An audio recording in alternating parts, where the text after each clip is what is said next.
sommes Yasmine de l'équipe RH et Jason de l'équipe communication d'Expert Team. Aujourd'hui, nous allons te proposer nos tips pour optimiser ton profil LinkedIn et le rendre plus attractif lors de sa consultation par un recruteur.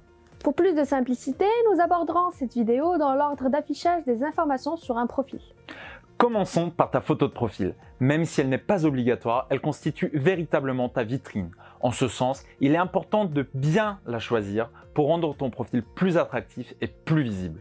Tout d'abord, elle doit être de bonne qualité et correspondre au code de ton secteur d'activité. Tu peux par exemple opter pour une prise de vue un peu plus créative si comme moi tu travailles dans la communication.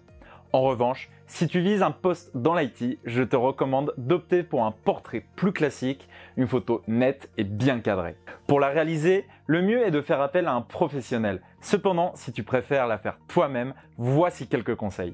Idéalement, essaye de te positionner devant un fond blanc et relativement neutre. Place-toi ensuite, de préférence face à une fenêtre pour bénéficier d'une lumière homogène et éviter les ombres disgracieuses. Attention à ne pas utiliser des lampes domestiques qui peuvent jaunir ta peau. Soigne ton cadrage. L'image doit être au format portrait. Évite les gros plans de ton visage ou les photos trop lointaines. Bien évidemment, on va proscrire aussi les photos en plongée ou contre-plongée qui ne flattent vraiment personne. Ah oui, n'oublie pas de sourire, ça donne bien sûr plus envie de travailler avec toi.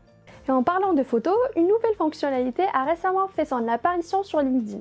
Il s'agit de la fonction Open to Work qui te permet de montrer aux recruteurs que tu es à l'écoute de nouvelles opportunités en faisant apparaître un joli badge vert #Open to Work sur ta photo de profil.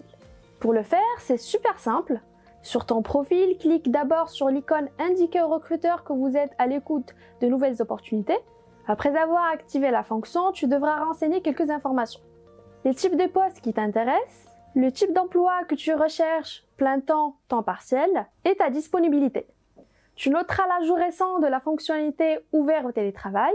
Tu peux ensuite choisir de rendre l'information visible à tous les membres de LinkedIn ou opter pour l'option recruteur uniquement. Et dans ce cas, seuls les recruteurs qui possèdent les outils de recrutement LinkedIn le verront.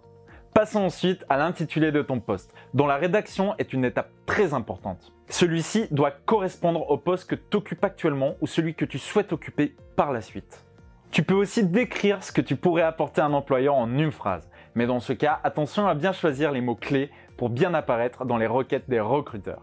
Pense aussi à bien préciser la zone géographique qui t'intéresse. Par exemple, si tu habites à Nantes et tu souhaites travailler à Paris, renseigne Île-de-France ou Paris et périphérie sur ton profil. Il vaut mieux expliquer aux recruteurs les raisons de ta mobilité une fois le contact établi pour ne pas risquer d'être écarté des résultats du recruteur qui, pour sa part, va directement renseigner sa zone de recherche dans le moteur de LinkedIn. La saisie de tes données sur ton profil est aussi une étape à ne pas négliger afin que les recruteurs puissent te joindre par téléphone ou par mail s'ils le souhaitent. En parallèle, on ne peut que t'inciter à consulter régulièrement ta messagerie LinkedIn car beaucoup de recruteurs l'utilisent pour contacter directement les candidats. Passons au résumé. Pour tous ceux qui ne savent pas quoi écrire à cet emplacement, le résumé idéal correspond à ton elevator pitch, c'est-à-dire un petit paragraphe dans lequel tu mentionnes brièvement qui tu es, ce que tu aimes faire et le type d'émission qui pourrait t'intéresser. Sois-y clair, percutant, direct et précis. Le résumé est un élément différenciant qui peut clairement te permettre de te démarquer. Alors on n'hésite pas à y passer du temps, à soigner tes tournures de phrases et à demander l'avis de tes proches si besoin.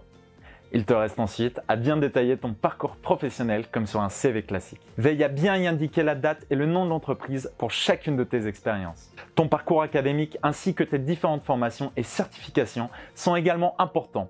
Pour plus d'infos, n'hésite pas à visionner notre vidéo dédiée à la rédaction d'un CV technique. Enfin, pour mettre l'accent sur tes compétences et gagner en crédibilité, n'hésite pas à demander à ton réseau et plus précisément à tes anciens collègues, mentors ou clients de recommander les compétences que tu souhaites mettre en avant. Et pour finir, n'oublie pas de faire vivre ton profil. Dis-toi que plus tu es actif, plus le recruteur verra que tu es investi dans l'actualité de ton secteur et passionné par ton métier. N'oublie pas par exemple de partager du contenu qui t'intéresse et qui peut intéresser ton réseau ou de communiquer sur tes certifications via des posts. On t'encourage aussi à visiter régulièrement les profils des chargés de recrutement des entreprises qui t'intéressent afin de donner plus de visibilité à ton profil. Enfin, n'hésite pas à te différencier en utilisant les dernières fonctionnalités de LinkedIn, par exemple la fonctionnalité Stories qui te permet de partager de manière éphémère ton quotidien professionnel. On prend d'ailleurs le pari que pour promouvoir l'adoption de ce nouveau format par les internautes, l'algorithme LinkedIn pourrait donner plus de visibilité à tes publications. Voilà, c'est tout pour aujourd'hui. Nous espérons que ces conseils te seront utiles et qu'ils te mèneront vers de belles opportunités. Si la vidéo t'a plu, n'hésite pas à laisser un pouce bleu, un commentaire et à la partager. Bonne chance dans tes recherches et à la prochaine.